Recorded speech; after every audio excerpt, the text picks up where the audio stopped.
This is the English 2.0 podcast.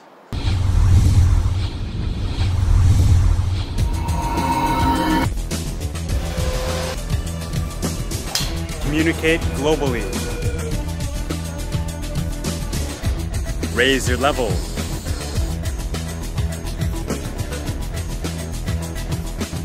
Speak English naturally.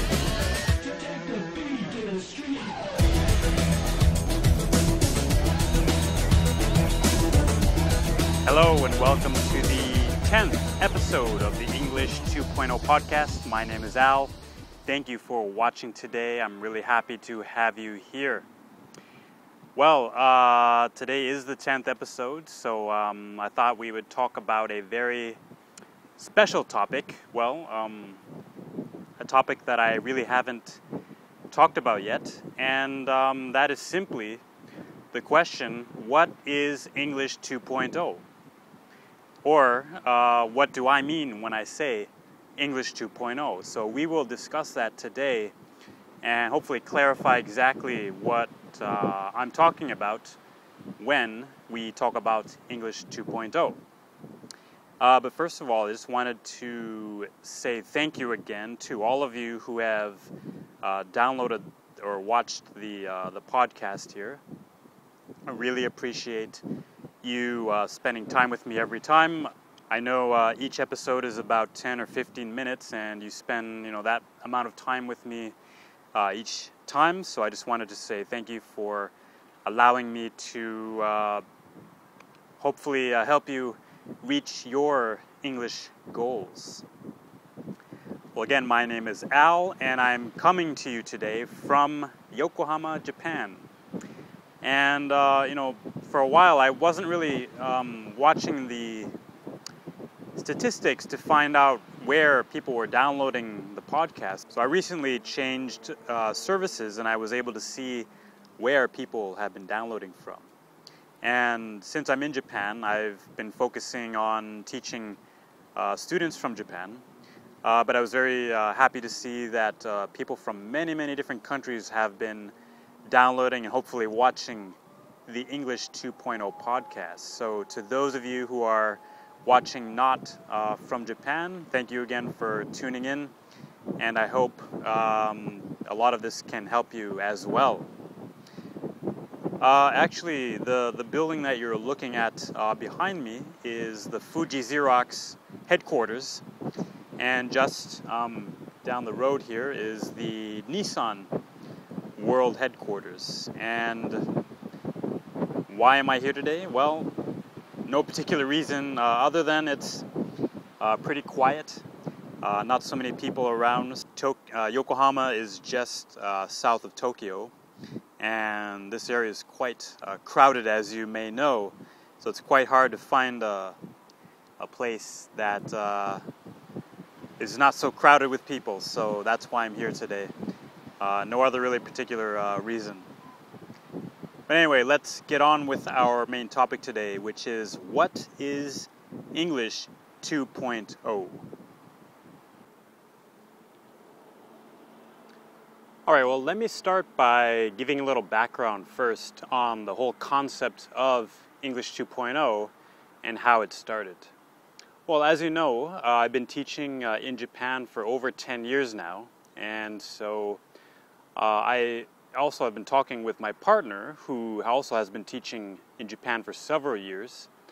And over the years, we just began to notice a lot of trends with our students, and noticing which ones were really improving rapidly, others who were not, and even in ourselves as we were studying Japanese and just things in general like economics or other topics as well.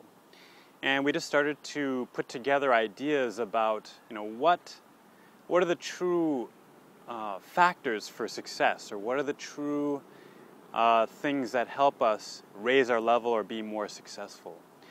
And as we put these ideas together, it became very clear that it's not only a matter of changing some simple methods, or it's not, okay, study like this and not like this. but we figured out that it's more about first having the proper mindset, setting a particular goal, and then going for that goal. So basically, English 2.0 is a different way of thinking about your learning, a different approach to improving your English. Yeah, so not necessarily a different approach only, but a new approach, the new version. Okay, so as we think about our original way of learning, we call English 1.0. The new version now, we're just leveling up to the new version, which is 2.0. Okay, so that's basically the idea of English 2.0. So to help us understand a little bit more clearly what we're talking about with English 2.0, I made a little video, so please check that out right now.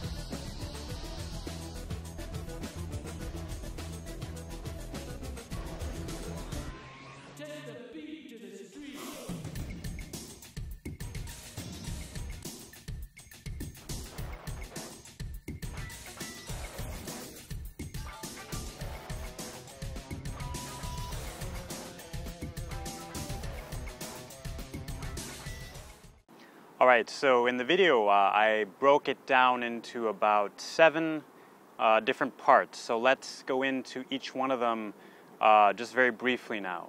Okay. The first one was simply knowing versus doing, and the concept that knowing does not equal doing. Okay, so we've in English 1.0, we've been taught a lot of things. We've been taught about how to understand the language. We've been taught how to understand English rather than really being able to speak or produce the language. So that's just a simple idea where we've been studying grammar, we've been studying vocabulary, we've been increasing our knowledge, but so in other words, knowing, but we haven't been able to practice, which is doing. Okay, so a lot of us have a great knowledge of English, but we just haven't practiced doing it or speaking it. So the new idea is we kind of balance these out more. So we use our knowledge and do and speak more. All right, the next concept I'd like to go over is reactive versus proactive. Okay, so in English 1.0, we sat in a classroom and basically our teacher lectured to us. That kind of learning environment is very passive, and we kind of react to the teacher. We wait for the teacher to tell us to do something, or we wait for some kind of announcement before we act. Okay. In other words, it's just kind of a lazy way of learning. Okay, just waiting around for our teacher or waiting around for someone else to talk. Okay? English 2.0, the new way of thinking is, let's be the first person to act. Okay? Proactive means the first action. Reactive means the second action. Okay? So let's now be the first action. We don't need to wait for our teacher. We don't need to wait for the other person to talk first. Okay? We will talk first. We will start the conversation. We will take control. Okay? So that is English 2.0. Be proactive, not reactive. All right, let's move on to the next concept, which is textbooks versus new media. Okay, now please don't get me wrong. I'm not saying textbooks are bad. It's just that textbooks alone are kind of the old way of doing things. We live in a world now where technology is so good and so cheap, even free in most cases, it doesn't make any sense to use only a textbook to keep learning. So, things like this podcast you're watching now. There's several different podcasts available, websites that can help you, iPhone applications, the list goes on and on. So, just keep in mind now when you're learning English, keep in mind all these new ways that you can learn, not only from the textbook, from the internet and new media. And as you are watching this video now, of course, I'm pretty sure you're familiar with new media, so keep looking for ways that are cheap and often free to help increase your learning. All right, the next idea I'd like to go over is classroom versus real world. So this goes back to our idea of study, practice, perform. Now, to quickly review that, study is when we kind of take in information. We learn knowledge, we learn vocabulary, we learn grammar. It's basically input, okay? The practice, study, practice, perform. So the practice stage then is more of an output session, where we now take our knowledge and we try to use it with other people in a more real environment, okay? And so usually that'll be a safe environment where we can, be free to make mistakes. And then the third stage is perform. So that's when you really need to use the language. You need to use English, like if you go out to a restaurant, for example, if you're on vacation, or you're in business where you have to, do a teleconference with your client. Okay, so those are examples of perform, where you can't study, you can't practice. Okay, you need to really use the language. Okay, so that's why we want to emphasize real-world situations rather than only classroom, because a lot of students will take a class in a classroom. Classroom means a formal lesson in this case. Yeah. They'll take a formal lesson, learn a lot of good things, but really never have the opportunity to practice using it. In other words, output, the practice stage and then the perform stage.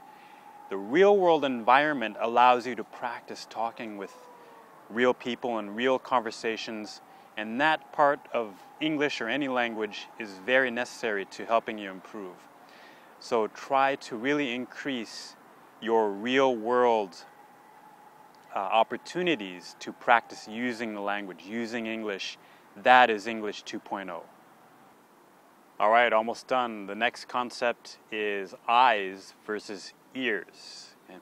Now, this is a concept I've been teaching my students for several years now. Something that I had been thinking about for a long time, but I didn't really know how to explain very well. But I'll just tell you the simple example here is the word clothes. Okay, so if you see it on your screen, most students, at least here in Japan, are tempted to say closes. Okay? Because when you look at it on paper or on screen in writing, it looks to us as if it looks like closes. Okay, but actually, if you listen to native speakers, you will never hear native speakers say closes, because we don't pronounce it that way. We pronounce it close. So what's really happening here is you're having a battle with your ears and your eyes, okay? Because your eyes are telling you closes, but your ears are telling you close. So if you're reading and writing, that's when you want your eyes to be more of the focus. However, if your goal is to really become really good at speaking and listening, ears should definitely be the focus, okay? So really train your ear. And to me, most people are trying to focus on improving their speaking ability. Definitely train your ear, and that is English 2.0. All right, the next idea is translating from Japanese or your native language into English versus thinking in English. All right, So I know the term thinking in English may sound a little bit, wow, a little bit overwhelming, or a little bit, wow, that's so difficult, you might be thinking. But really it's not as hard as it seems. Okay? So I don't have time to go into the details in this video, but I will in future videos. But basically, when you translate from your native language, it takes a lot of time, okay? And it takes a lot of energy. And the most important reason why this is probably ineffective is because you're not translating the culture. Thinking in English allows you to overcome all of those challenges, okay? So you'll be able to really speak naturally, very comfortably, without so much effort, okay? So I'm going to teach you that in the future. But the longer you maintain the mentality of translating from your native language, it's just going to hold you back even further and lower your potential for success. I want to raise your potential for success, and that requires the ability to think in English. So we'll go more into that in the future, but for now, start thinking about how to think in English and stop translating from your native language. All right, the final concept we'll talk about today with English 2.0 is what I specialize in, which is textbook English versus natural English.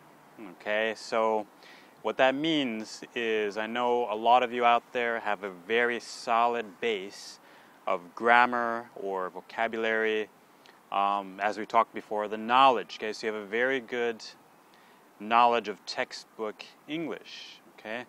But the question then is, how do we transform that into natural English, more natural sounding English, real world English that we can use for international communication? So I usually outline three major points for natural English. The first one is natural expressions. The second point is pronunciation and intonation. And the third point is fluency. Okay, so instead of focusing on, how does each word work, how do I use the word make, for example, or how do I use the word, get, knowing how these individual words, work together. Of course, it may, be interesting to know that, but it's just not necessary anymore. We don't need to know how each word works together with each other. For example, when you turn on your computer, do you know how all the mechanics are working inside? No, not really, unless you are a computer programmer or you know about that stuff, but you don't need to know how that works to enjoy the benefits of a computer. The same thing is true for English. You don't need to know how or why all of these things are working together. So what I teach is observation, okay? So what that means is you really listen to native speakers talk. You listen to people you admire, people you respect, with people who have very good English, and you listen to them and note down what they're actually saying. Or when you read a native text or a native article from a newspaper or magazine, what words are they using and how are they using them? Okay, that's a good indication of natural English. All right, the next point, pronunciation, is really listen to then how native speakers are talking. Ask yourself the tough question: do I sound like them? How is my pronunciation different than a native speaker? And then try to match it. So the need to construct sentences word by word doesn't exist anymore. So think about natural English, taking the step from your textbook knowledge and raising that to natural English. That is English 2.0. So I hope those points have made it a little bit easier to understand the concept of English 2.0.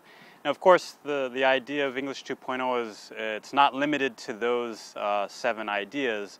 It's always, continuously growing concept that will continue to change as well. So, the main idea is to raise your level and just change your way of thinking so that you can achieve that next level of English learning. So that will bring us to the end of this episode number 10 of the English 2.0 podcast. Thank you so much for watching today. And again, if you have a question, as always, please send it to me, ask@alsensei.com. If you'd like to follow me on Twitter, it is @alsensei or twitter.com/alsensei.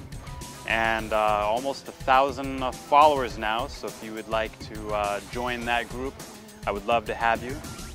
And if you found this podcast through iTunes, I would really appreciate it if you could leave a comment on iTunes and a rating. And again, if you found this information useful, or if for some reason you didn't like this podcast, I appreciate your comments as well. Either way, that'll help our rating in iTunes. If you found this podcast on my website, please leave some comments below, and I would love to hear from you. And of course, I will get back to you immediately. So thank you again for watching today, and good luck with your English studies. And tune in next time. We'll hopefully have some good topics for you to discuss on the next episode of the English 2.0 podcast. Again, my name is Al. Thanks for watching, and we'll see you next time.